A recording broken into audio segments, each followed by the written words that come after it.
de los ejercicios y vamos a seguir con el ejercicio 22 hoy. Y Alicia va a dar el 20 dentro de un ratito, que es criterio ABC, ¿sí? Profe, no sé si soy yo nomás, pero se lo escucha medio cortado. Bueno, puede ser, tengo el celular cerca de la computadora. ¿Se me escucha mejor ahora? Sí, ahí un poco mejor. Genial. Bueno, como les comentaba, hoy vamos a dar el ejercicio 22, ¿sí? De programación lineal. Programación lineal es bastante complejo, ¿sí? Hay varios ejercicios en la guía, también en la guía de los complementarios, y es uno de los favoritos, ¿sí? Por lo cual, pónganle 3 estrellitas y cuando repasen, repasen mucho.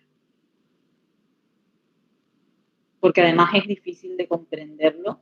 No la mecánica de la solución, sino el armado de las restricciones. Bueno, voy a presentar pantalla. Les recuerdo que hasta hoy, ¿sí? Porque todavía están entrando chicos, por eso no quiero iniciar todavía, les recuerdo que hasta hoy tienen tiempo de, si tienen algún reclamo respecto de la corrección de su examen, enviar un mail solicitando la revisión del mismo, ¿sí? A cada uno de sus docentes de práctico. O sea, los chicos de Alicia le mandan a Alicia el mail, mis chicos me mandan a mí. Bien. Creo que somos lo que somos y estamos lo que estamos. Vamos a empezar.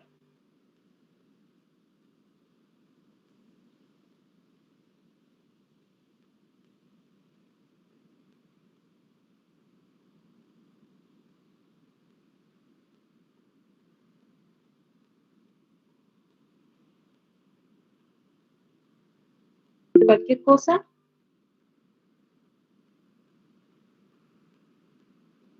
mandale un mail.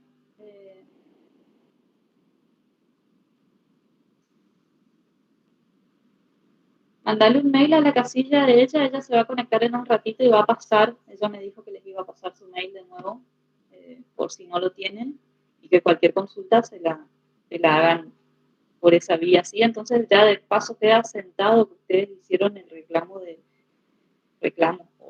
o la consulta respecto de su nota, ¿sí? Bien.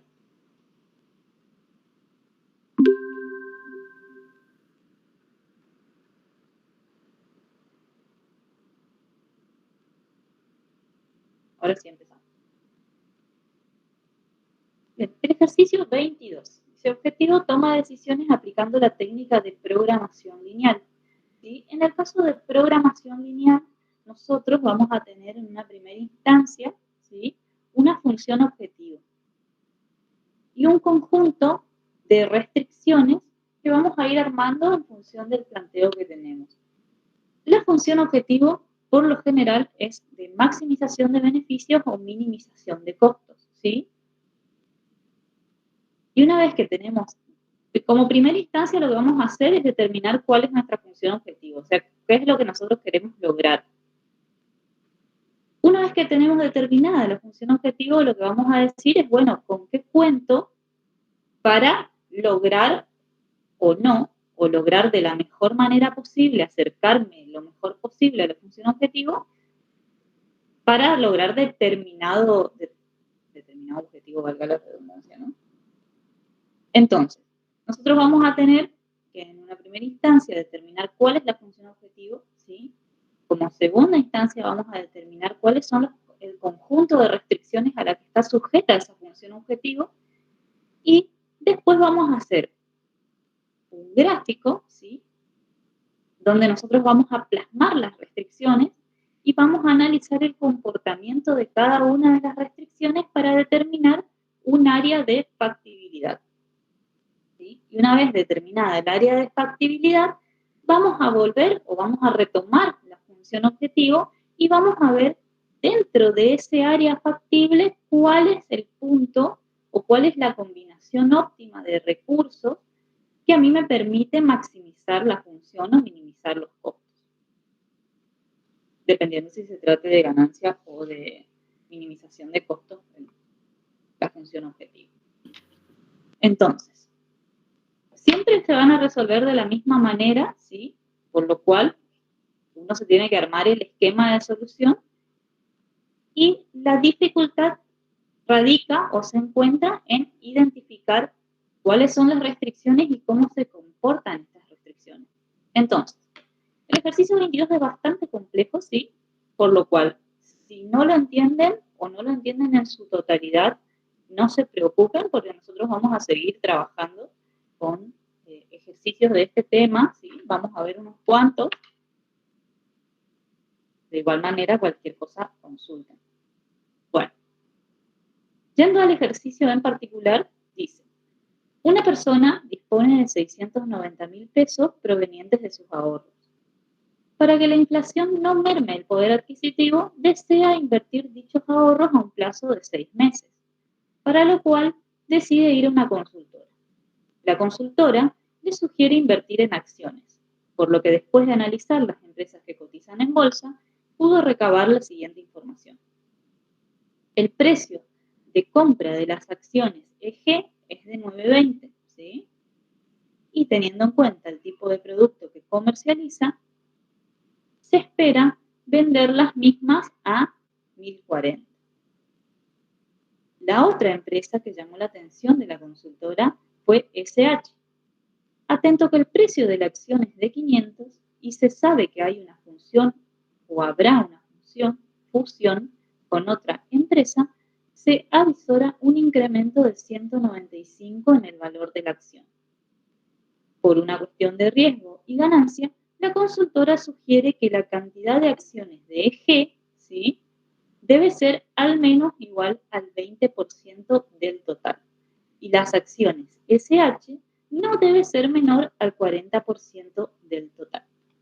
Y se pide determinar correctamente las restricciones, realizar el gráfico y determinar el área de factibilidad y determinar analíticamente la combinación que maximiza el beneficio, ¿sí? Fíjense que en el punto 3 dice analíticamente la combinación que maximiza el beneficio. Entonces nosotros vamos a estar trabajando con una función objetivo de maximización, ¿sí? Primer dato. Bien, vamos a la solución.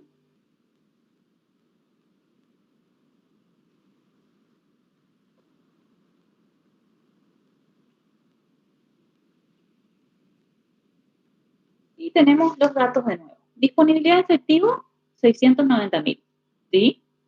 Precio de compra de EG, bueno, plazo de inversión 6 meses, precio de compra de EG, 9.20, precio futuro de EG o precio de venta, ¿sí? Yo pretendo realizar la acción más adelante, al finalizar los 6 meses, si deseo venderla, va a estar 1.040, estima la consultora. El precio de compra de SH es de 500 y se espera un incremento en el valor de 195. La cantidad de acciones de EG debe ser al menos igual al 20% del total, ¿sí? Y las acciones SH no deben ser menor al 40% del total. Entonces, ¿qué vamos a hacer como primer paso? Como primer paso vamos a tratar de determinar cuál es mi función objetivo o función de maximización, en este caso particular. Entonces yo voy a tener que yo estoy queriendo comprar dos acciones, EG y SH. Después de tenerlas durante 6 meses en mi cartera, ¿sí?, en mi cartera de inversión o portafolio de inversión, yo las voy a realizar, ¿sí?, o tengo la intención de realizarlo. Entonces, voy a tener que tener en cuenta el precio de compra y el precio futuro, ¿sí?, al cual yo lo pretendo vender dentro de 6 meses. Y a partir de ahí voy a sacar la utilidad por cada acción. Entonces, nosotros teníamos como dato de planteo que el precio de compra de EG era 9.20 y que el precio futuro, ¿sí?, de EG era 1.040. Entonces, por vender una acción, ¿sí?, que yo tengo en mi portafolio, yo voy a tener una utilidad de 120 pesos, que es la diferencia entre el precio de compra y el precio de venta. Ahora bien, SH. SH me decía que tenía un precio de compra de 500 pesos, ¿sí? Y me decía también que tenía una posible fusión con otra organización y eso me iba a generar una utilidad de 195. Fíjense que no nos dan los mismos datos, eso tienen que tener en cuenta y prestar mucha atención. ¿Cómo salen los 6.95 que yo tengo del precio futuro? Va a ser justamente el precio de compra más el posible incremento por la fusión que está por darse. Entonces, yo voy a tener una utilidad de EG de 120 y de SH de 195 por cada acción que yo tenga dentro de mi portafolio de inversión de cada una de estas empresas. ¿Cuál va a ser mi función objetivo entonces? La función objetivo siempre se escribe como Z igual a algo, ¿sí? La denominación, digamos, de la función objetivo es la Z. Entonces, la función objetivo, para este caso particular, va a ser EG por 120, ¿sí? Más SH por 195. Bien. Una vez que tengo determinada cuál es la función objetivo, la guardo. Y vamos a ver cuáles son las restricciones o qué me limita maximizar esta función. Y vamos a tener, punto 1, determinar correctamente las restricciones. R1, disponibilidad de efectivo, ¿sí? Yo quiero maximizar la compra y posterior venta, ¿sí? De un conjunto de activos que yo voy a tener en un portafolio de inversión. Pero yo tengo una cantidad limitada de recursos para realizar esa compra en el momento cero que es hoy. Yo tengo 690.000 pesos. Y yo sé, por una parte, que el precio de compra de EG es 9.20 y el precio de compra de SH es 500. Entonces, ¿cuál va a ser el planteo que me voy a hacer? Lo natural sería plantearme cuánto me puedo comprar de cada una con esta cantidad de plata, ¿sí? Entonces, la restricción 1, ¿sí? ¿Cómo la voy a conformar? Voy a decir, el precio de compra de EG es 9.20. O sea que yo tengo 9.20 por una determinada cantidad de acciones de EG más 500 pesos del precio de compra de SH por una determinada cantidad de SH, ¿sí? Tiene que ser siempre menor o igual a 690.000. ¿Por qué menor o igual? Porque es la cantidad de plata que yo dispongo hoy para realizar la inversión. Yo puedo gastar menos que 690.000 o 690.000, ¿sí? Yo nunca voy a poder gastar más de la cantidad de plata que efectivamente tengo. Entonces, 1. Disponibilidad de efectivo, 690.000 y planteo la primera restricción. ¿Hasta ahí se entiende? Sí, profe. Bien, porque acá se empieza a complicar un poquito. Bien, tenemos R1. Siempre en estos casos yo les recomiendo, chicos, primero, trabajen con colores, ¿sí?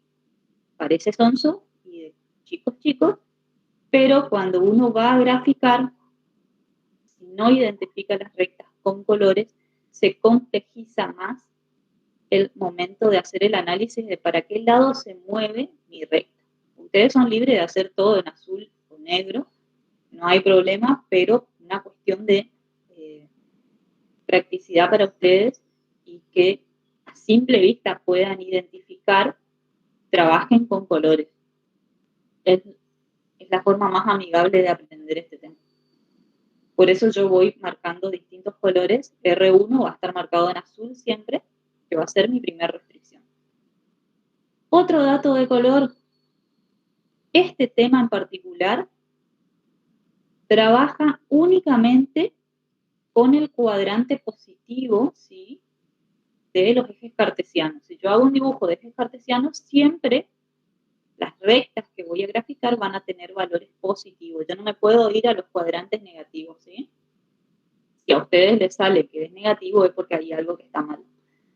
Y tienen que rever su restricción o el cálculo de la misma. Bien. R2. Si ustedes tienen el planteo a mano, les decía que la consultora sugiere que la cantidad de acciones de eje debe ser al menos igual al 20% del total. ¿Sí? Dos cosas a tener en cuenta. Tienen que prestarle mucha atención a cómo está escrito. ¿Sí? Al menos te indica algo y el 20% del total también. Entonces, si a mí la consultora me está diciendo que eje del total de acciones que yo compro, eje tiene que ser al menos el 20%, entonces me está diciendo que si yo hago eje más SH, el 20% de ese total, ¿sí?, tiene que ser al menos eje. Por lo cual, R2 me va a quedar plasmada de la siguiente manera. Mi restricción 2 me dice que la cantidad de acciones de eje que yo tenga en la cartera de inversión tiene que ser al menos, está indicando, mayor o igual, ¿sí?, que el total. ¿Y cómo va a estar compuesto el total? Por eje más SH. Y después lo multiplico por el 20%, que es lo que yo estoy queriendo. Hasta ahí tengo plasmada la restricción, pero no voy a poder resolverla más adelante si yo la dejo así. ¿Sí? ¿Por qué? Porque tengo de los dos lados de la inecuación, en este caso, el mismo término que va a ser eje. ¿Sí? Entonces, ¿qué voy a hacer? Voy a aplicar distributiva y voy a dejar todo en función de eje, que es la restricción que yo estoy por analizar. Entonces, ¿cómo voy a hacer? Aplico distributiva, despejo eje, ¿sí? Y eje me va a quedar igual a, una vez aplicada distributiva, 0,20 sobre 0,80 por SH, ¿sí? Esto me va a indicar que R2 o la restricción 2 va a ser eje mayor o igual al 0,25 de SH, ¿sí? Si ustedes hacen los cálculos, tienen que llegar a este resultado. Bien, tenemos restricción 1 y tenemos restricción 2. Vamos a ver si tenemos más restricciones dentro de nuestro planteo. Nos dice, después de hablar de la restricción 2, dice, y las acciones de SH no debe ser menor al 40% del total, ¿sí? Entonces, SH no debe ser menor al 40% del total. ¿Qué me está indicando el no debe ser menor? Me está indicando que SH tiene que ser mayor o igual a EG más SH por el 40%, ¿sí? Si yo dejo todo en función de SH y aplico distributiva, voy a llegar a una ecuación o una restricción que va a ser igual a SH mayor o igual a 0,67 y moneditas por eje. ¿Sí? ¿Hasta ahí estamos? Fíjense que no estaba tan claro en el planteo que R2 y R3 eran restricciones. Por eso ustedes tienen que practicar bastante este tema. Es muy importante. Bien. Una vez que yo tengo las restricciones, yo tengo que graficar. En los parciales, por función objetivo y planteo correcto de restricciones, es un puntaje. Por gráfico correcto es otro puntaje, ¿sí? Datos para que vayan teniendo en cuenta. Y valen bastante. Bien. Realizar el gráfico y determinar el área de factibilidad. Primero, restricción financiera. Vamos a ir trabajando restricción por restricción. Entonces, yo tenía que R1, mi restricción financiera, denme un segundo que alguien entró.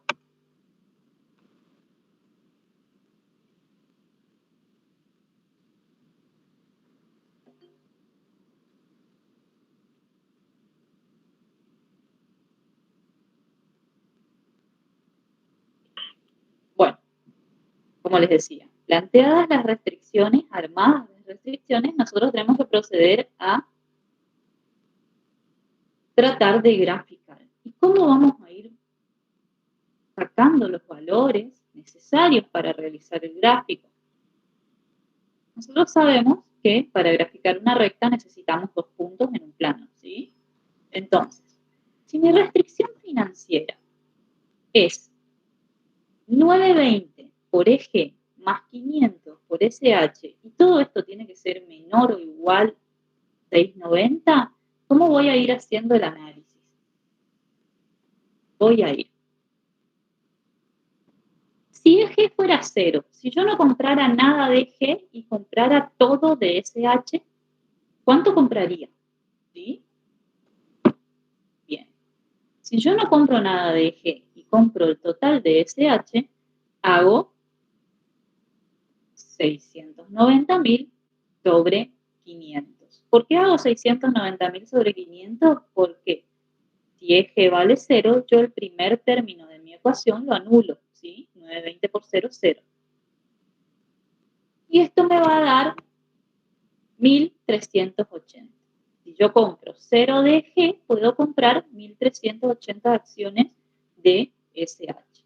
Ahora bien, si yo compro 0 de SH, ¿sí? ¿Cuántas acciones de eje compro? Entonces voy a hacer 690.000 sobre 920. Y esto me va a dar 750 acciones. Hasta ahí tenemos la restricción 1 o restricción financiera. Restricción 2. Eje tiene que ser mayor o igual a 0,25 de SH. Acá, ¿cómo vamos a hacer? Vamos a ir, o esto implica que eje es el 25% de SH, ¿sí? Entonces, SH es eje sobre 0,25. Si eje es igual a 0, entonces SH va a ser igual a 0, ¿sí? Ahora bien, si eje es igual a 250, SH va a ser igual a 1000. Fíjense que en el caso de la restricción 2, como está conformada por un solo término, ¿sí? Yo le voy a dar valores siempre a eje. Fíjense que si eje es igual a 0, SH es igual a 0. Y si eje es igual a 250, SH es igual a 1000. Ahora bien, tengo la restricción 1 y tengo la restricción 2. Vamos por la restricción 3. La restricción Profe, le hago una pregunta. Sí. En el punto anterior, ¿de dónde sacó los 250? Valor arbitrario. Vos decís, bueno, yo necesito 2 puntos. Ah. A ver, vamos para atrás. Fíjate que vos necesitas más o menos 2 puntos en el plano para poder graficar. Vos al hacer 0 eje,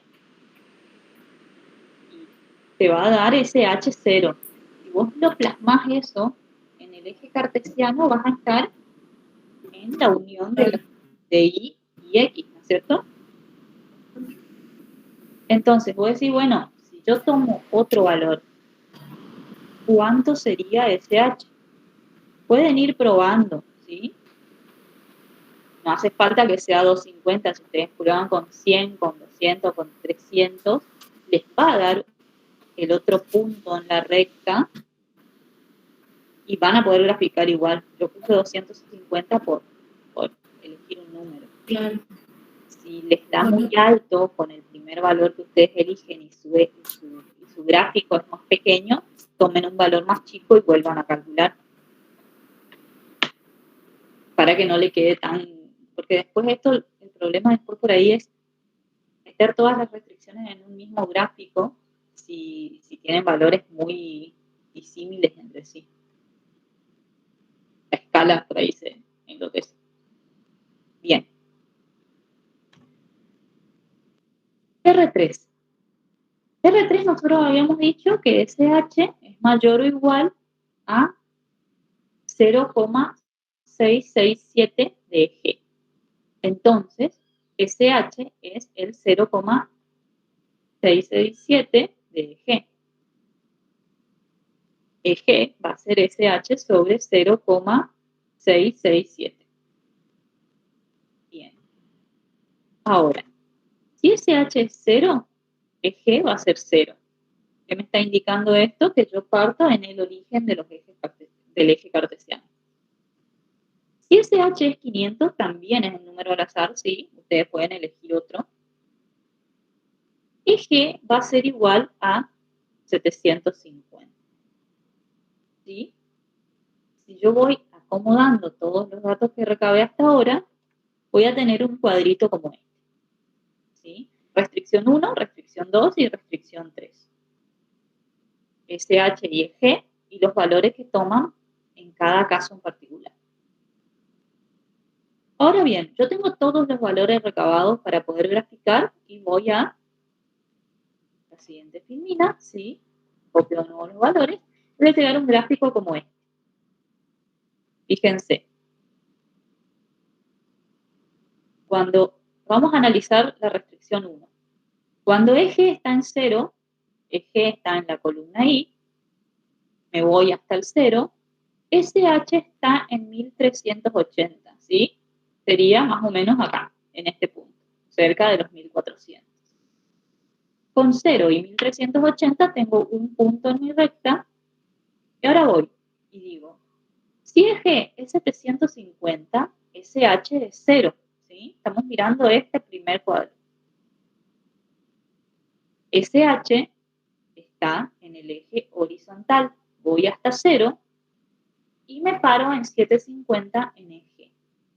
Marco el punto y trazo mi primera restricción.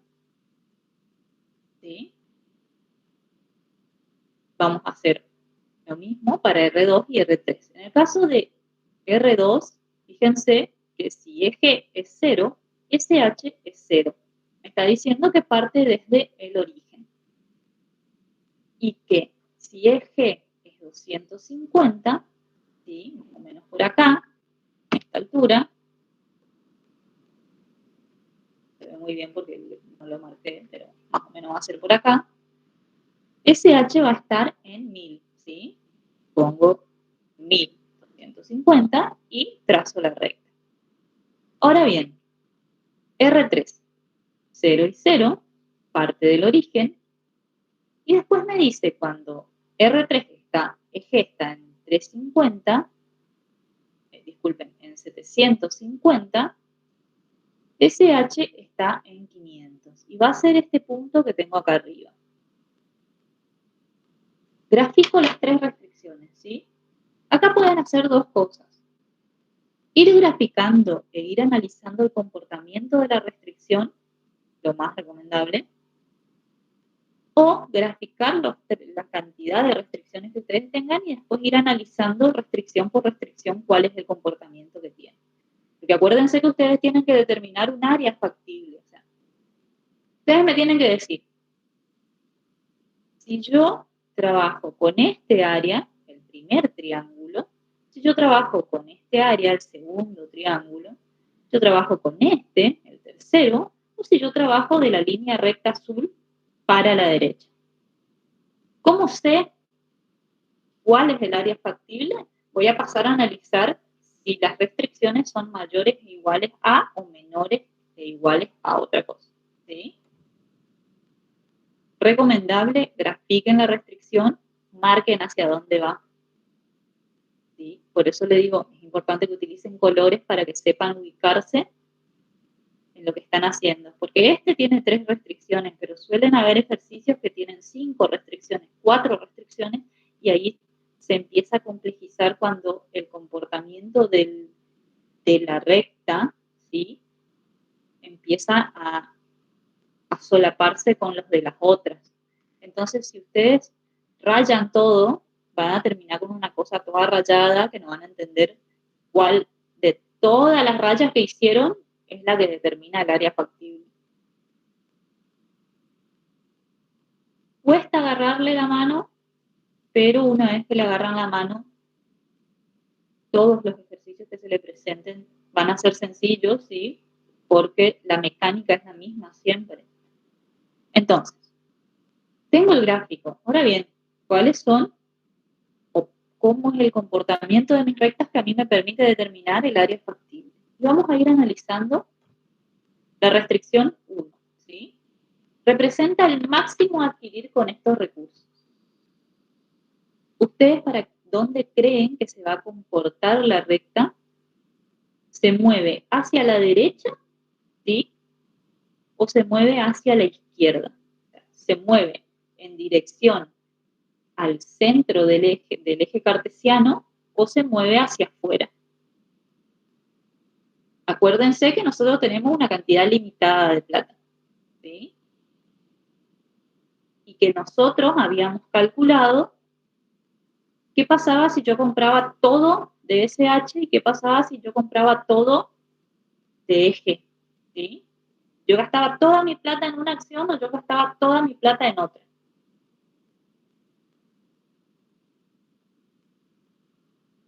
¿Cómo se va a comportar?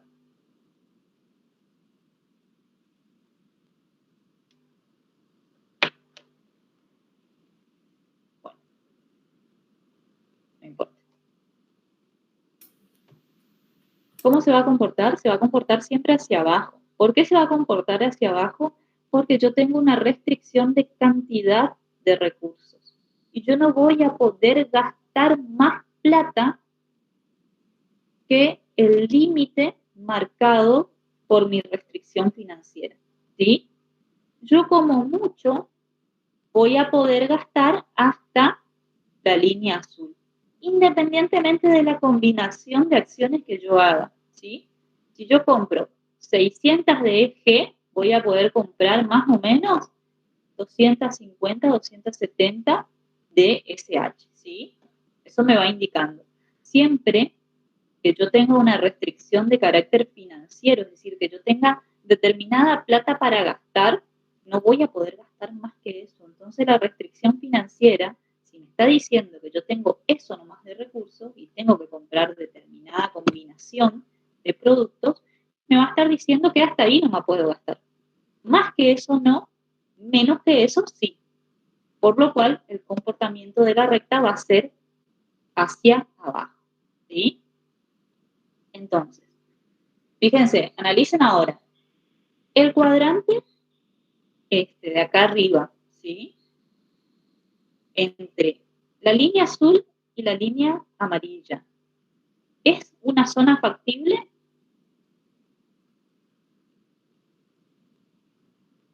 No, profe. No. ¿Por qué? Porque yo no tengo la plata suficiente para hacer esta combinación de recursos.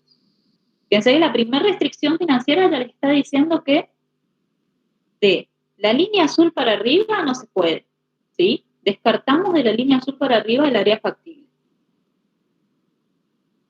Bien. Ahora, vamos a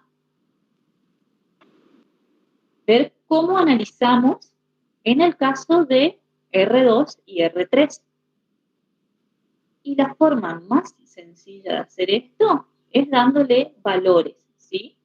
R2 y R3, pruebo combinaciones de puntos a cada lado de la recta para ver si se cumple la restricción, ¿sí? ¿Cómo lo vamos a trabajar? vamos a decir, R2 yo sé que es EG mayor o igual a EG más SH por 0,20. ¿Sí? Y yo tengo que EG es mi recta rosada. Y voy a analizar, ¿qué pasa si yo estoy a la izquierda de mi recta? ¿Sí? Si yo estoy en este triángulo central. Y después voy a analizar qué pasa si yo estoy a la derecha, ¿sí? Si yo estoy en el triángulo más alargadito de abajo.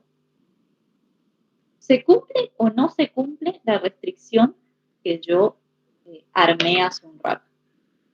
Bien. ¿Cómo vamos a hacer? Vamos a elegir un punto dentro del triángulo que yo estoy queriendo analizar. Un punto del lado izquierdo de mi recta rosada, es decir, de la parte de arriba de mi recta rosada. Un punto cualquiera, ¿sí? Yo elegí EG 150 y SH igual a 200. Si bien las marquitas negras no indican específicamente eso, es a modo orientativo, ¿sí? Porque no me salió arreglar. Bien. 150 es mayor o igual a 150 más 200 por 0,20. Fíjense que yo tomé la inecuación inicial. Yo no tomé eje mayor o igual a 0, algo que nosotros habíamos calculado hace un rato. Yo tomé la primera, ¿sí? Sin llevarla a su mínima expresión. ¿Hicieron el cálculo? 150 es mayor a 150 más 200 por 0,20. Sí, profe. Sí. Entonces, ¿qué pasa ahí? En ese punto en particular. ¿Se cumple la restricción? Se cumple la restricción. Y como yo soy una persona insegura, ¿sí? Quiero ver si del otro lado se cumple o no se cumple.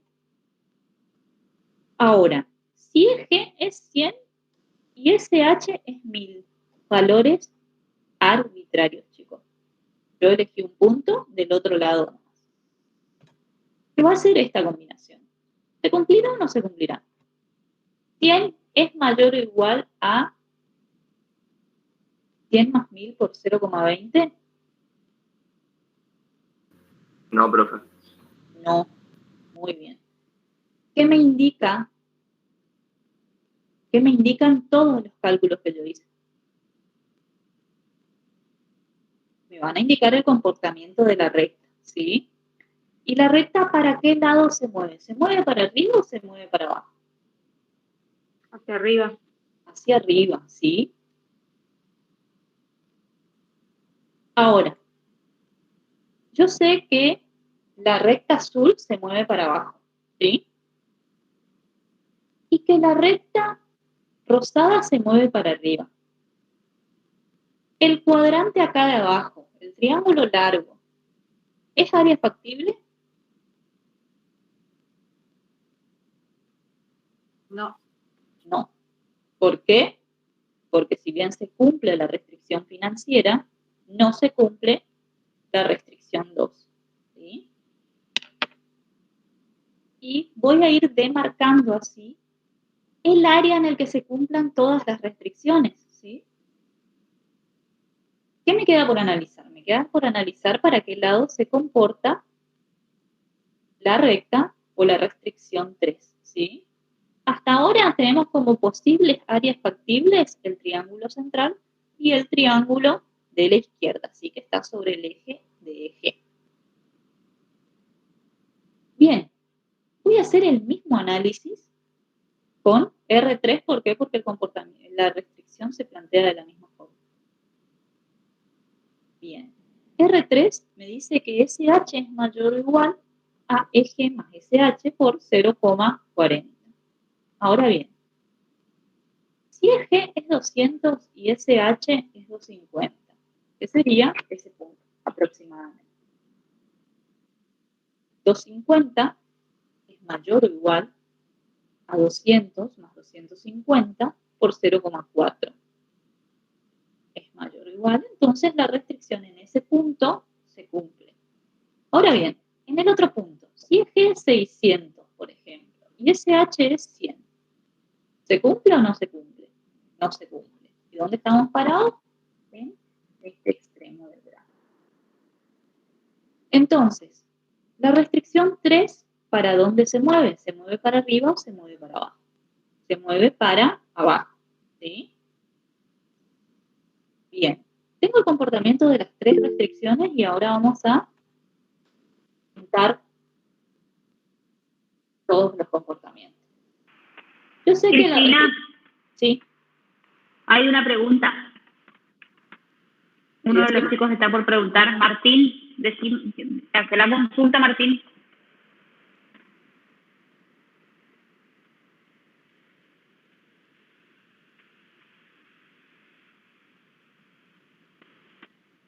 ¿El de la profe Marda?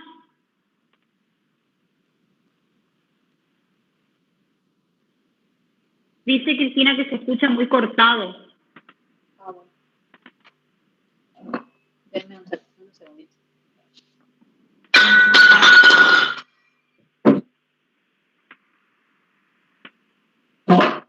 Escucharon que se cayó todo, ¿no? ¿Se me escucha bien ahora? Un estruendo. Sí. Bueno, a ver. ¿Vieron? ¿Se escucha bien ahora? Bueno, entonces seguimos. La restricción financiera. R1 sabíamos que se movía hacia abajo, ¿sí? Bien. R2 también sabíamos, eso es un dato de color nomás que le pongo al costado para que ustedes se acuerden cuando practican. Sabíamos que R2 se movía hacia arriba y que R3 se movía hacia abajo. ¿Dónde va a estar mi área factible? Yo les comentaba que el área factible iba a estar en aquella sección del gráfico donde se cumplan las 3 restricciones. Bien. En el área donde está la flecha azul, ¿se cumplen las 3 restricciones? No. ¿Por qué no? Porque la restricción naranja no se cumple, ¿sí? Porque la naranja va hacia abajo. Entonces, ¿dónde va a estar determinada mi área factible? Va a ser el triángulo central. Una vez que yo tengo determinada el área factible, voy a ver cuál combinación dentro de este área factible va a maximizar mis beneficios. ¿Sí? ¿Cómo voy a identificar qué puntos maximizan los beneficios? Los puntos que maximizan los beneficios van a estar siempre en los extremos de las áreas factibles en general. Por lo cual, mis puntos factibles donde puedo llegar a encontrar la maximización del beneficio van a estar en este puntito, ¿sí? En la combinación o la intersección entre la restricción financiera y la restricción 3, o en el punto 2 entre la restricción financiera y la restricción 2. ¿Sí? Este punto 0, 0 se lo puede marcar, pero al analizar les va a dar 0, ¿sí? Si marcan está bien y si no marcan también está bien. Ahora bien, una vez que yo tengo todo esto armado, ¿sí? Yo les dije hoy temprano que íbamos a rememorar o íbamos a traer la primera función que nosotros habíamos determinado, que era la función Z o función objetivo maximización de beneficios, y que es G por 120 más SH por 195. Bien. ¿Cómo voy a analizar? Voy a ir reemplazando los valores de G y de SH dentro de esta fórmula de función objetivo. Ahora bien, yo tenía el primer ángulo, que era la intersección entre la restricción financiera y la restricción 3. Ahora bien, ¿cómo hago? Yo tengo 2 restricciones y tengo que despejar primero un valor. El método matemático que ustedes utilicen para despejar la variable es a gusto de ustedes, ¿sí? siempre y cuando el cálculo esté bien hecho. Puede ser sustitución, puede ser sustracción, puede ser el que a ustedes les guste y se acomode a la cantidad de datos que tienen. En este caso, vamos a reemplazar el valor de SH, ¿sí?, que es la restricción 3, en la restricción financiera.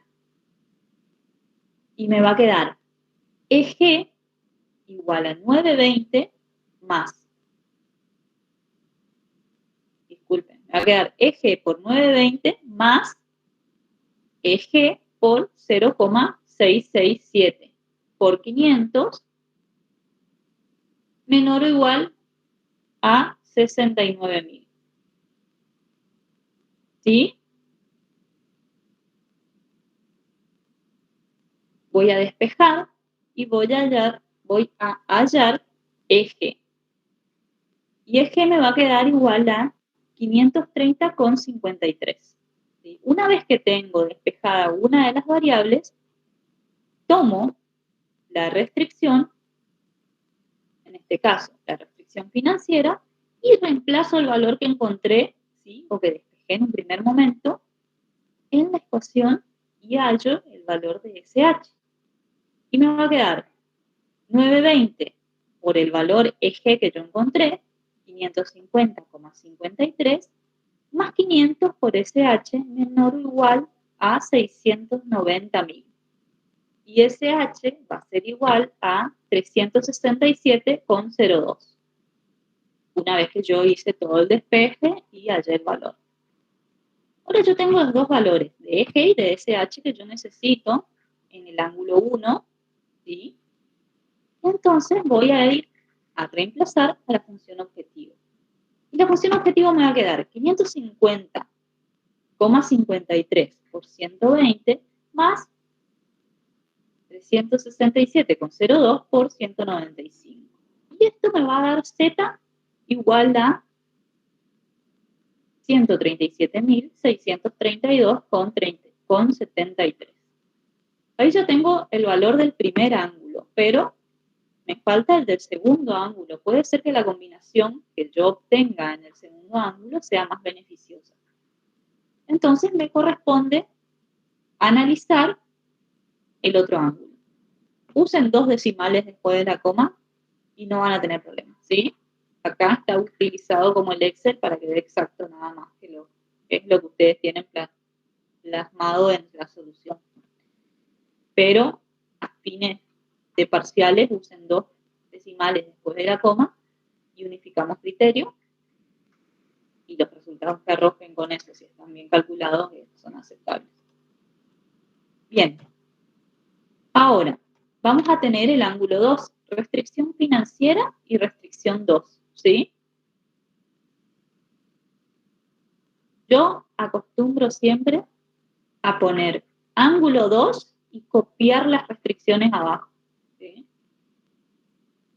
¿De qué restricción y qué restricción hay una intersección en ese punto? ¿Por qué?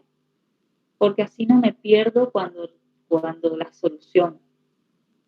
Yo particularmente. Ustedes pueden, si no quieren copiar las restricciones debajo del ángulo, no las copian, pero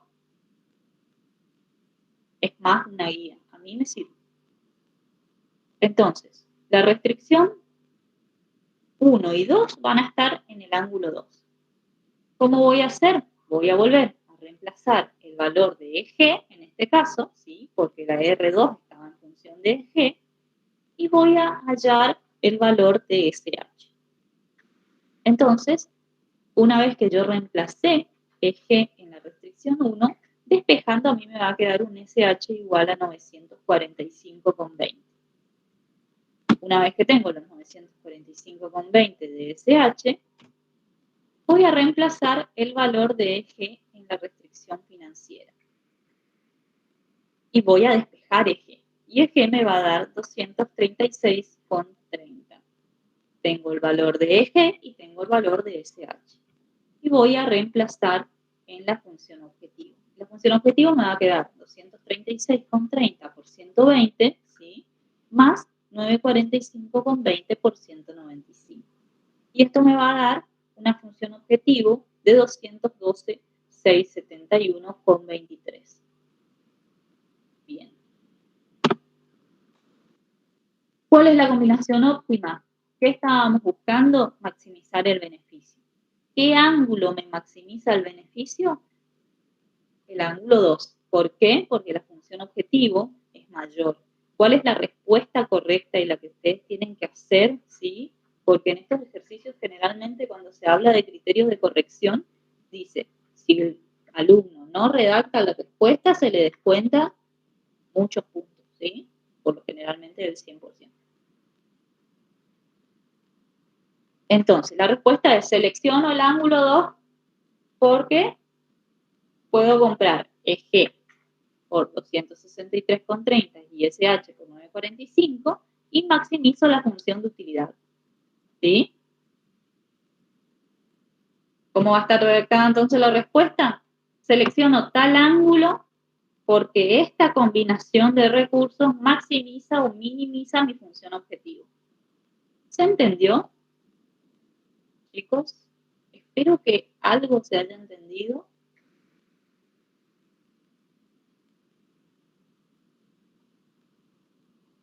Más o menos, ¿alguna consulta hasta acá? Vamos a volver a tratar el tema, ¿sí? Que no se preocupen, si no les quedó todo claro, que lo vamos a volver a ver.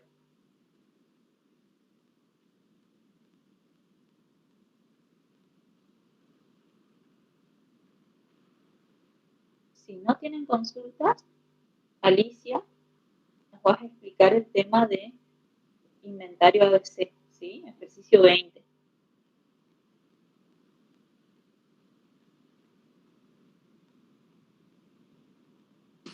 ¿Sí? ¿Me escuchan bien ahí? Sí, Alicia, te escucha perfecto. Sí, profe. Bueno, vamos a iniciar hoy, iniciar y terminar, porque es un ejercicio bastante sencillo. Tiene una técnica detrás que lo hace no muy complejo de resolver, sino simplemente de tener claras las reglas que hacen a la resolución de este tipo de ejercicios. Voy a compartir pantalla.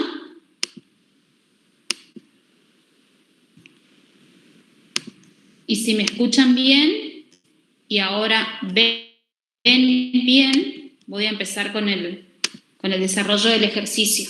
¿Me avisan? ¿Lo ven bien? Sí, profe. Bien, perfecto. Les comento, este ejercicio, el ejercicio 20, habla de técnicas de ABC en la administración de inventarios. Esta técnica de productos ABC es utilizada en aquellas empresas en las cuales tienen un inventario importante en términos de cantidades, de volumen, de artículos, que genera una administración y genera costos tanto al momento de hacer las compras como al momento de mantener los inventarios y al momento de efectuar los stock o controles de inventarios. Imagínense ustedes que desde el punto de vista del stock o la administración de los bienes de cambios es muy diferente una empresa que vende determinados artículos, como puede ser maquinarias agrícolas o como puede ser rodados, respecto de un supermercado.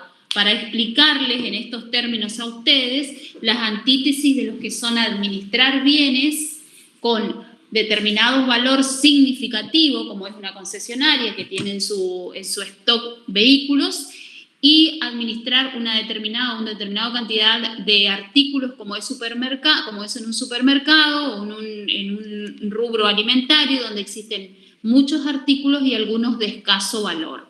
Estas situaciones que se presentan en determinadas empresas, donde hay una importante cantidad de stock o de artículos individuales, hace que se requiera un análisis específico sobre determinados artículos.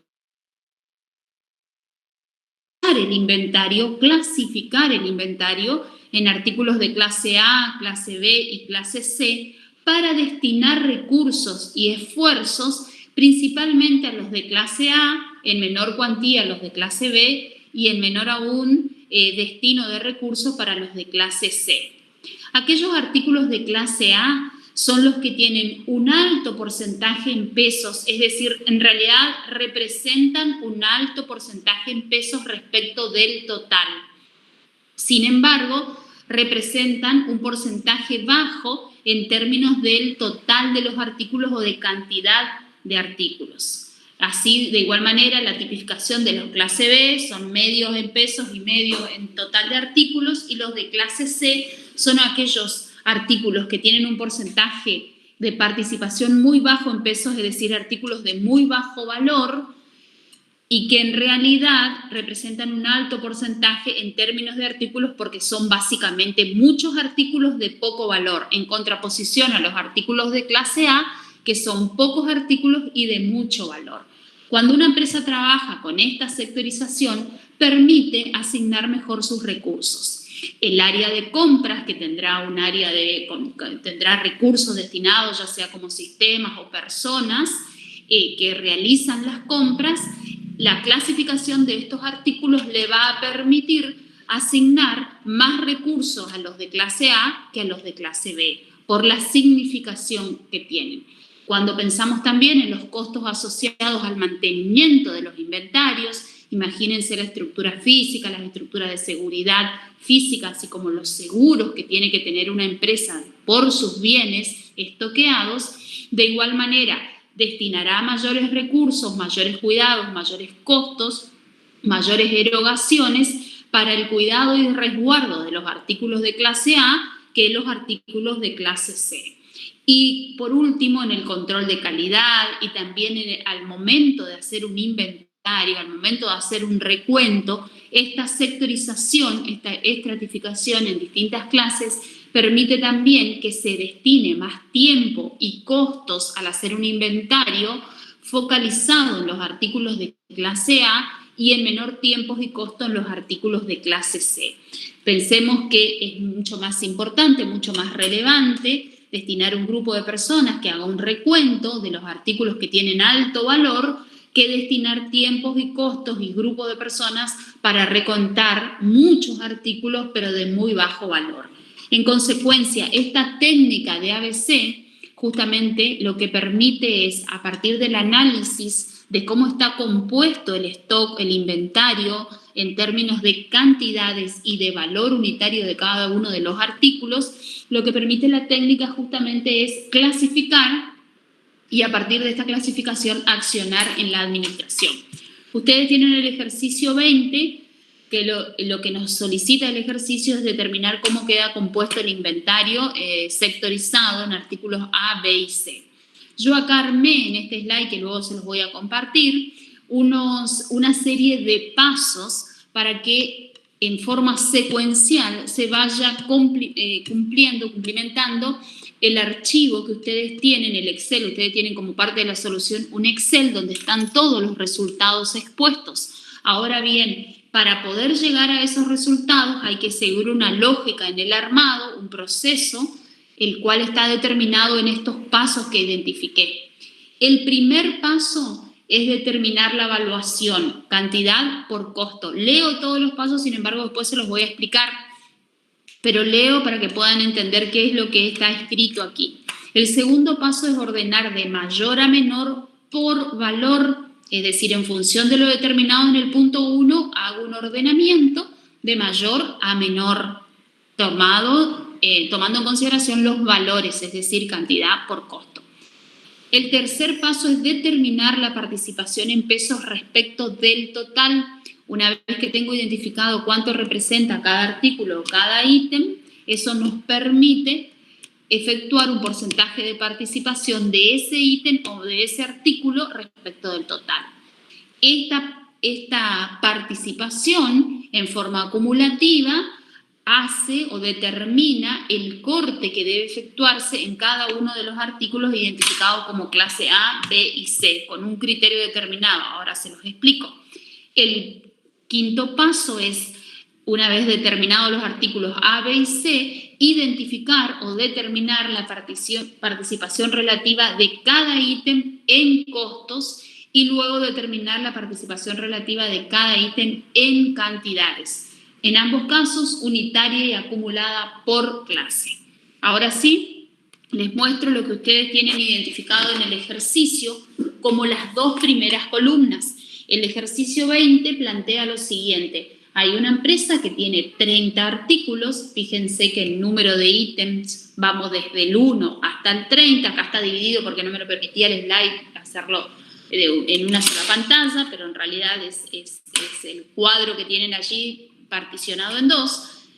Están identificados los números de ítem desde el 1 al 30, el uso anual o demanda, esto es en términos de cantidades, en general cuando hablamos de inventarios, lo que se analiza o lo que se determina es cuánto cada uno de los ítems que integran un inventario, qué demanda tiene anual o qué demanda tiene bajo un periodo de tiempo determinado. No necesariamente es anual, pero sí es la demanda o la cantidad a vender en un periodo de tiempo determinado. En este caso hablamos de una demanda anual, pero esto no es limitante. Puede ser que se analicen los inventarios en la demanda trimestral, cuatrimestral, ¿sí? Eso es solamente un parámetro. Sí está luego vinculado, como la tercera columna, el costo unitario. Ese costo unitario representa el valor que tiene a nivel de inventario cada uno de estos ítems. Obviamente es valor-costo. Cuando trabajamos en ABC y administración de inventarios, independientemente si tuviéramos el dato del valor de venta, no es el dato relativo. Lo que estamos administrando, lo que se está mirando desde esta técnica, tiene que ver con los costos unitarios de cada uno de los ítems. Bueno, aquí fíjense, vamos a leer solo un ítem. El ítem 1 es indicativo de que al año se demandan 36 unidades del ítem 1 y que el costo unitario de este ítem es de 350 pesos. Entonces, lo que se construye como primer paso que está identificado dentro de la secuencia que les había mostrado es la valuación, lo que llamamos valuación. Cantidad o demanda por costo unitario, ¿sí? Cantidad de demanda anual, Q, por el costo de cada uno de ellos. Este es el primer paso. Esto no requiere ningún orden, simplemente el orden en el que viene dado los datos. La cuarta columna, corresponde a la multiplicación de 36 por 350 con un total de 12.600. De esta misma forma, completo toda la grilla de todos los artículos, llegando, fíjense, al ítem 30, cuya cantidad es 165 y que tiene un costo unitario de 25. Como se puede visualizar aquí, rápidamente y a los fines prácticos, acá solamente hay 30 artículos, pero como les decía, imaginen otro tipo de actividades o rubros de bienes retail, empresas retail, donde la cantidad de artículos es bastante significativa.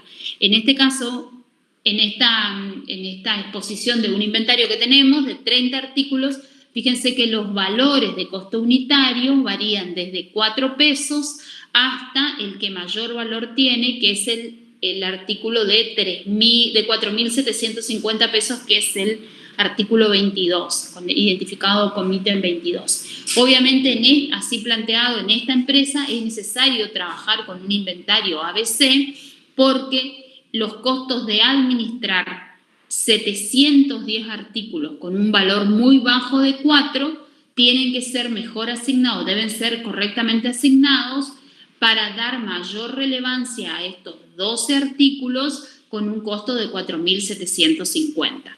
Fíjense que los valores son bastante significativos respecto de lo que representan cada uno de los artículos y que de esta manera, en términos de cantidades, no pueden tener igual tratamiento o no deberían tener igual tratamiento artículos con muy bajo valor, que tienen mucho volumen, como en este caso el ítem 7, que existen 710, que llevarían un nivel de compras, un nivel de administración de inventario, de guardado y un nivel de control de stock bastante elevado por el volumen, pero sin embargo que representan muy bajos costos, es decir, solamente 2.840. La técnica ABC lo que dice básicamente es, no es lo mismo, no todos los artículos significan lo mismo para esta técnica. Los de mayor valor tienen una relevancia de mayor importancia y en consecuencia los separa y establece un tratamiento separado para ello en la administración. Bien, una vez identificado entonces así las columnas, lo que se tiene que hacer es un ordenamiento de mayor a menor Esto los tienen ya dado en el gráfico, en la solución que ustedes tienen del ejercicio en la guía, pero lo que nos va a indicar en la solución que está planteada, yo copié la solución para poder explicárselos de la misma manera que está que lo tienen ustedes resuelto. Lo que nos indica esta solución es lo siguiente: si ordenara los artículos de mayor a menor, fíjense esta última columna, que en realidad está planteada como última, pero es el paso 1, donde multiplicamos cantidad por o uso anual de demanda, 870 por 105. 870 por 105 toma un valor de 91.350.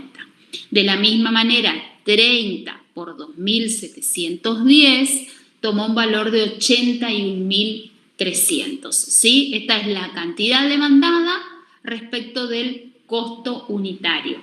¿Cómo está ordenado esto? A partir de esta segregación que armé, de esta cuarta columna que generé, voy buscando el mayor valor, en este caso fíjense que es 91.350, y voy a partir de allí trayendo los datos del ítem, la cantidad y el costo. Segundo valor que tenemos identificado, 81.300. Recuerden, de mayor a menor. Esa lógica no hay que perderla. Siempre es de mayor a menor el orden que se arma.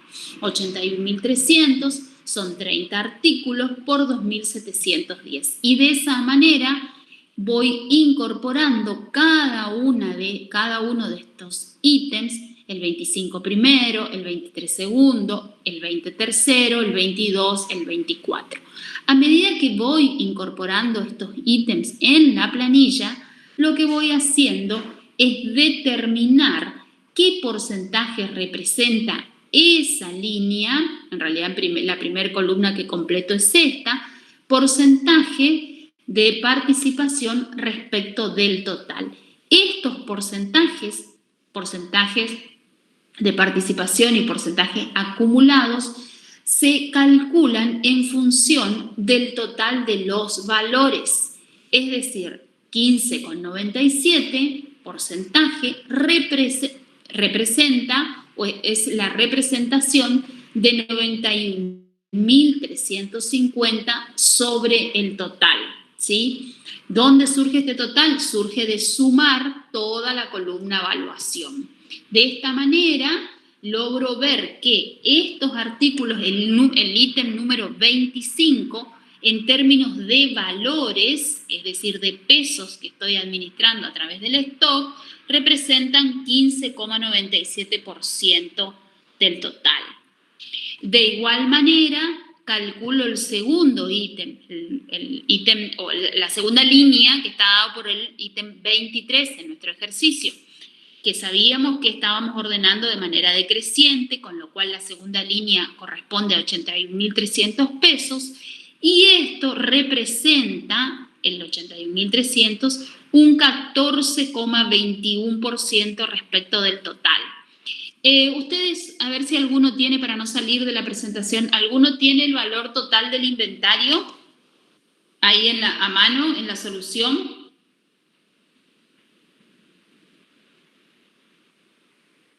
¿De la evaluación, profe? ¿Cómo? ¿De evaluación? ¿El valor total sí, de la evaluación. Ahí en la solución ustedes tienen un total, ¿no? 572.157. Perfecto. 572.000, ¿cuánto me dijiste? 572.157. Perfecto, 572.157. Entonces, 15,97 es el, perdón, 91.350 es el 15,97 de 572.100 y algo que me dijo la compañera. Y 14,21% surge de hacer la relación 81.300 dividido este mismo valor de 572.100 y algo. ¿Se ubican de dónde surgen los porcentajes de participación? El 15,97 y el 14,91.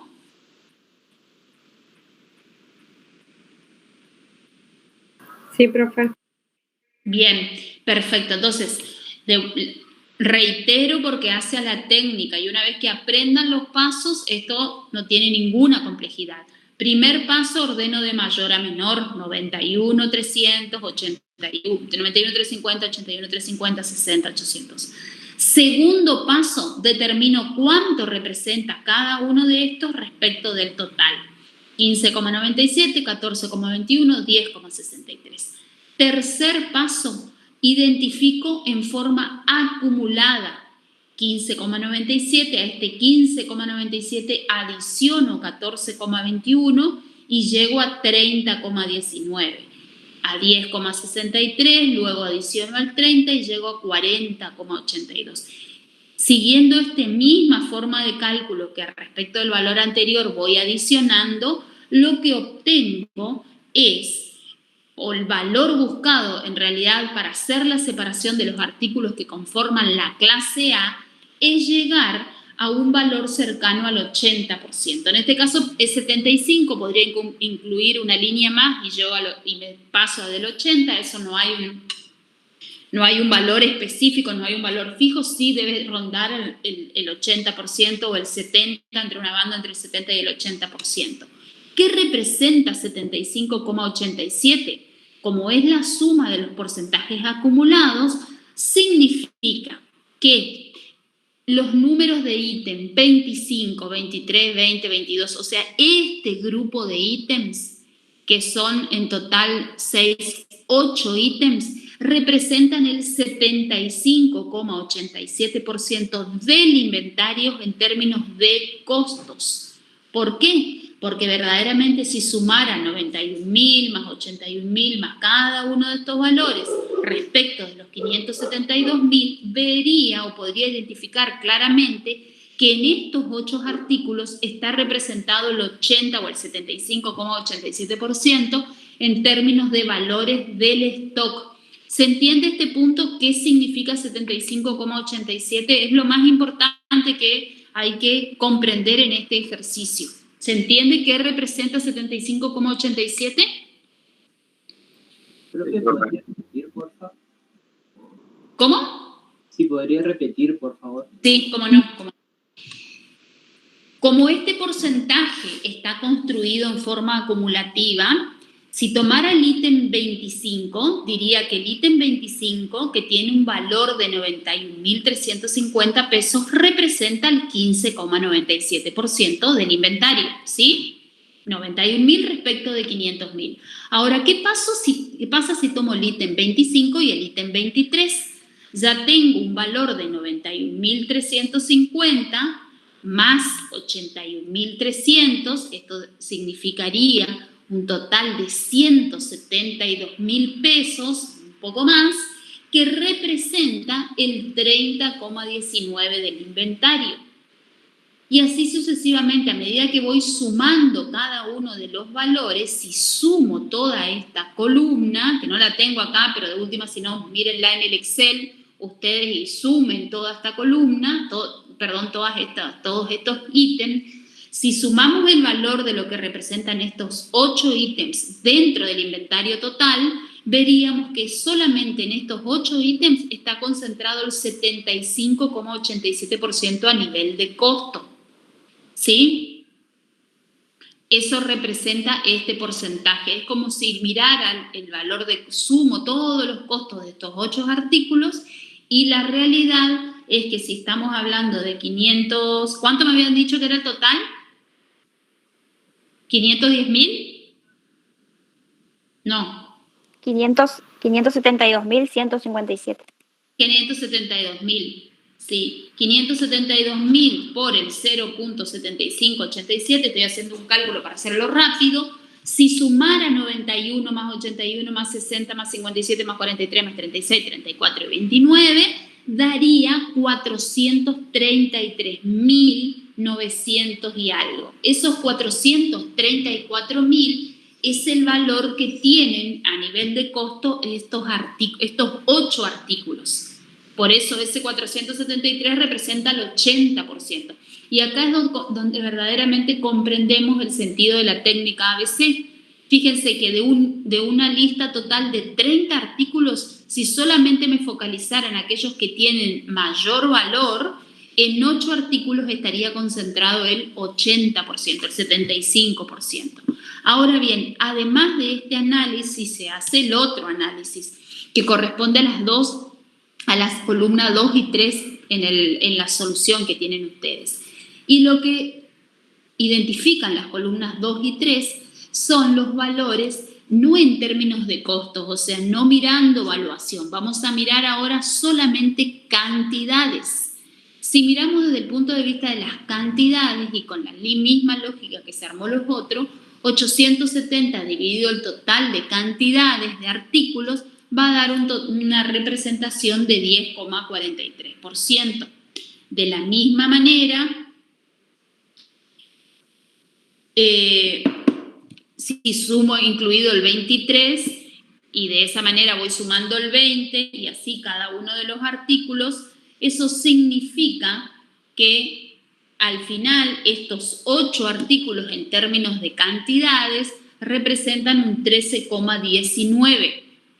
Es decir, el número de ítem hasta el número de ítem 10, 8 artículos, si lo miramos desde el punto de vista de los costos, representa 75,87. Pero si lo miramos desde el punto de vista de las cantidades, representan 13,19. Y acá es donde toma vigencia el concepto de la técnica. Si estoy administrando estos artículos, este inventario, los recursos deben estar destinados tanto a la preservación del inventario, a la compra, al control de calidad, a la preservación del inventario, a la administración, al recuento, deben estar focalizados solamente en estos 8 artículos o destinar mayores recursos a estos 8 artículos porque en términos de valores tienen un valor muy alto y representan solamente el 13,19% en términos de cantidades, ¿sí? Este mismo análisis, que ustedes lo tienen identificado en la solución con amarillo, si lo miramos, antes de avanzar con la otra, una vez que identifico el 75,87%, lo que hago es hacer un corte corto en el artículo cuando se evidencia este 75,87%, y sigo en la tabla haciendo el mismo análisis, pero empezando desde cero en términos de porcentaje, es decir, dejo de acumular una vez que identifiqué los artículos clase A. Simplemente lo que hago es, con el siguiente artículo, que en este caso era el ítem 12, nuevamente determino 23.870 dividido el valor total del inventario, representa un 4,17%. Y efectúo exactamente el mismo análisis que he realizado. 23.870, adiciono 15.300 y así sucesivamente, y llego a un nuevo valor de corte que está dado en el artículo 26 en nuestro caso. Ese nuevo valor de corte tiene que ser alrededor del entre el 15 y el 20%. Para representar y que verdaderamente queden 3 estratos de artículos o 3 clases de artículos. Fíjense cómo el 17% en términos de valores va representando en términos de cantidades un porcentaje mayor. Una vez que llego al 17, recuerden que lo que corta, lo que determina cuándo termina una clase y empieza otra, es esta columna, es la columna de costos acumulados. ¿Sí? No es ni la columna de cantidades ni la demás, es la columna de costos acumulados. Y por último, el residual de la tabla que les queda con todos los otros artículos, fíjense como la suma de todos los valores de estos artículos que tienen muy, muy bajo valor, 1150, 1020, 820, 30, representan el 6,50 en términos acumulados respecto del total, contra un 51,91% respecto de en términos de cantidades. Con lo cual, ¿qué permite? Profe, disculpe, ahí cuando hace el cálculo en función a la cantidad, valga la redundancia, ¿es la cantidad, el total de artículos a considerar o el total de los 30 artículos? El total de los 30 artículos. Siempre en las columnas. Fíjense acá en la columna, vamos a la primera parte, es 870 dividido el total de artículos. 30 dividido el total de artículos, ¿sí? Gracias. Por profe. eso la suma, van a tener que llegar a una suma total acumulada.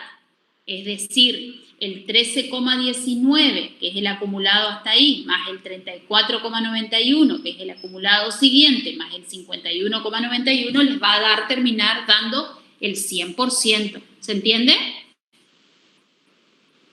Sí, profe, gracias.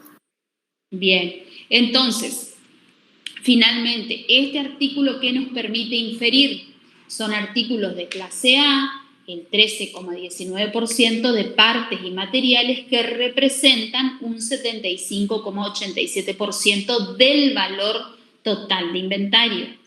Son de clase B, el 34,91% de partes y materiales que a nivel de valor de inventario representan el 17,63%.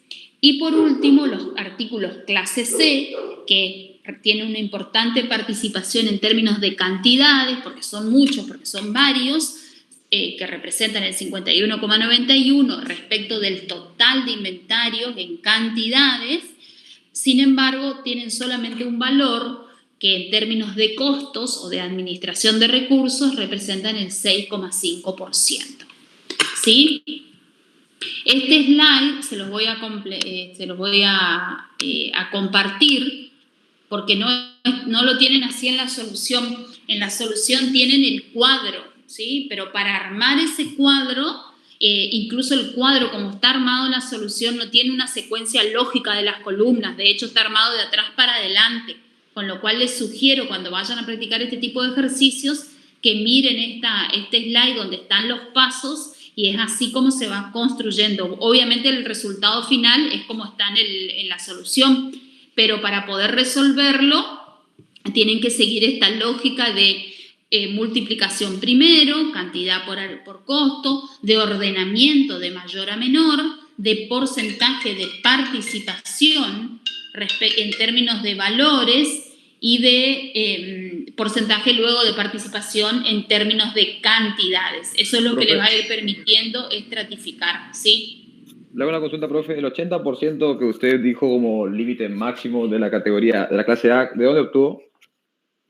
No, eso no hay un criterio, sería... que se tiene de un lado, ¿eh? Ustedes en teoría habrán estudiado, igualmente lo pueden tomar de lo que les estoy diciendo. Hay un rango que hasta el 80% se consideran los de clase A.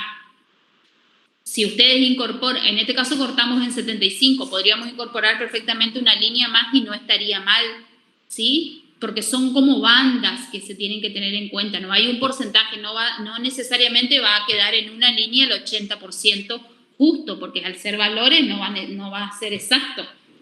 Pero sí tienen que ir entre el 75 y el 80 para los de clase A, una parte para los de clase B y los últimos 15 restantes en general, o menos de 15% son los de clase C. ¿Se entiende?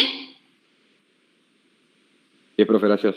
Bien, quiero tomarme un minuto que queda para decirles que a los alumnos que me han escrito y me han solicitado por WhatsApp que quieren saber sus notas y demás, el profesor Nolte les había indicado que ustedes tienen que hacer un control del parcial con la solución que tienen y luego si identifican que hay diferencia entre la autocorrección que hayan realizado y el parcial como está y el valor que hayan tomado del parcial, si existe si ustedes entienden que hay una diferencia, tienen que escribir un mail a mi casilla de correo, ¿sí? A mi casilla de comunidad UNE. O en realidad le voy a dejar acá cualquier casilla que me escriban, está bien. Puede ser a mi hijo, que lo leo más rápido. Pero tiene que ser un mail porque después yo se los tengo que pasar al contador Nolte, al profesor Nolte. ¿Sí? No les puedo responder por WhatsApp. Más allá de que después que les responda por WhatsApp, que les responda por mail y cumplamos ese formalismo, si ustedes quieren yo igual se los escribo por WhatsApp porque me interesa que capten perfectamente dónde se han equivocado por si tienen que recuperar. ¿Me entendieron? ¿Me escucharon? Sí, profe. Bueno. Profe, una consulta. Y en cuanto a la teoría, la solución de la teoría, ¿dónde la subieron? ¿Dónde está? La verdad que eso no... Eso me ¿Dónde queda- subieron la teoría? Sí, ¿La solución de la teoría? sí, No sé, pero ya averiguo. Yo le porque... consulto al profe Nolte. Claro, para comparar, digamos, con lo que hice, porque eso me... Claro, entiendo. Yo pensé que tenían la solución todo en el aula virtual. ¿Nadie vio la solución de la teoría? De la teoría no, profe. Ah, bueno. Solo Y de la- práctica. y de la práctica tenemos la solución, pero no sabemos el detalle que usted nos corrigió. ¿Cómo? O Sí, sea, de la claro. práctica. Saben lo que yo les corregí, no van a saber. Pero sí, al tener la solución, Exactamente. comparen con su... Ustedes tienen la solución y en esa solución, mejor dicho, en el examen ya tienen los puntos que les corresponden por cada uno de los ítems. Hagan el punteo de cada uno de sus exámenes para aquellos que quieren averiguar y fíjense a ver si les da diferente de los que yo les pasé. Y cuando me indican que les da diferente, es decir, si yo paso un 5 y ustedes entienden que tienen un 7, me escriben el mail y me dicen, en el ejercicio 1 el puntaje sería tal, en el ejercicio 2, eso es lo que el profesor Nolte les planteó como autocorrección. ¿Sí? Claro, pero nosotros no sabemos ni cuánto nos puso usted, sería profe. Y Usted sí, no no van a saber cuánto les puse yo, pero yo les puse lo que está indicado ahí en el ejercicio. Si tienen duda, me escriben nomás, yo no tengo problema. Yo no tengo problemas en explicarles. Ustedes saben lo que hicieron, saben cuál es la solución correcta. Tenemos que cumplir una formalidad que nos exige la cátedra y lo vamos a hacer así. Me escriben. Yo les respondo y después por WhatsApp les puedo perfectamente identificar, mandar un audio a cada uno, porque a mí lo que me interesa es que ustedes o quienes hayan salido mal y entiendan qué es lo que hicieron mal, corrijan, lo piensen, lo reanalicen y se den cuenta por si lo tienen que recuperar. ¿Está? Gracias, profe. Pero créanme que es necesario este paso, que ustedes escriban el mail para formalizar y luego, y sobre ese mail se le va a responder seguramente mañana. Y luego sobre eso yo puedo, una vez pasada esa instancia formal, yo no tengo problema que ustedes me llamen y yo les comente específicamente qué hicieron y por qué se equivocaron, más allá de que yo entiendo que ustedes al tener la solución ya se dan cuenta qué es lo que hicieron incorrecto, pero sí trabajar sobre quienes tienen que recuperar para explicarles en su caso por qué si hicieron algo que no entienden por qué está mal, les voy a explicar por qué está mal para que si recuperan no se vuelvan a equivocar en eso, obviamente. ¿Está? Profe, entonces, modificaciones en las notas no hay, solamente ver en qué nos equivocamos. Exactamente. Excepto que ustedes identifiquen que está mal corregido porque realmente tienen un 8 y corresponde a una nota menor. No se queden con la duda. Pregunten, manden un mail, no se queden con la duda porque no está ahí. Es como dijo Iván, que nosotros no sabemos cuántos puntos consideró. No importa, ustedes pongan en el mail, ustedes tienen su parcial, tienen la solución, hagan la autocorrección y digan, en el punto 1 para mí son 4 más 3 más 5 más, hagan la autocorrección y escríbanlo, ¿sí? Para mí no me molesta para nada, al contrario, yo creo que eso para quienes salieron mal es una oportunidad para que yo les pueda explicar cuál es la situación y qué es lo que tienen que estudiar y repasar en su caso. En mi caso yo corregí con la solución, o sea, comparé y conté y no coincide para nada con la nota que me pasó usted, por eso yo le hablé y quería saber. Sí, ¿quién me está hablando? Ay, no logro ver el Zamora. micrófono. ¿Zamora? Ajá. Bueno, ningún problema, Zamora, escribime un mail. Si vos ya lo hiciste, escribime. Al mail que les puse ahí, escribime. Entiendo que mi nota final sería tanto. Bueno, gracias. No tengo problema y ahí yo te respondo. Voy a mirar uno por uno los parciales y se los voy a ir respondiendo. Me interesa, como les digo, que verdaderamente, si ustedes encuentran un error en la corrección, obviamente que va a ser corregido eso. Si hay un error en mi corrección, tampoco me genera ningún problema. Lo que ustedes consulten lo va a ver Nolte, mi corrección la va también a mirar el profesor Nolte, si hay que corregir, si hay que modificar algo. No va a haber inconveniente en ese lugar, pero me parece que bueno, primero explíquenlo, demuestren que ustedes realmente están viendo algo que nosotros no vimos. y a partir de ahí vamos a poder hablar. Ya le pregunto a Nolte y les mando en el WhatsApp lo que me dice respecto a la solución de teoría. Yo no sé, eran preguntas abiertas, no sé si va a haber una solución específica. ¿Qué les dijo él en teoría? ¿Les dijo que hay una solución?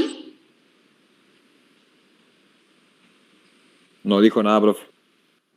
Bueno, ahí le pregunto yo, pero me parece que me va a contestar esto que les estoy diciendo. No son conceptos los que había que verter. Ahí vertir. Pero bueno, le consulto y se los paso la respuesta. Ok, profe. Muchas gracias. Listo. Chao, Gracias, niños. profe, Nos vemos. chao.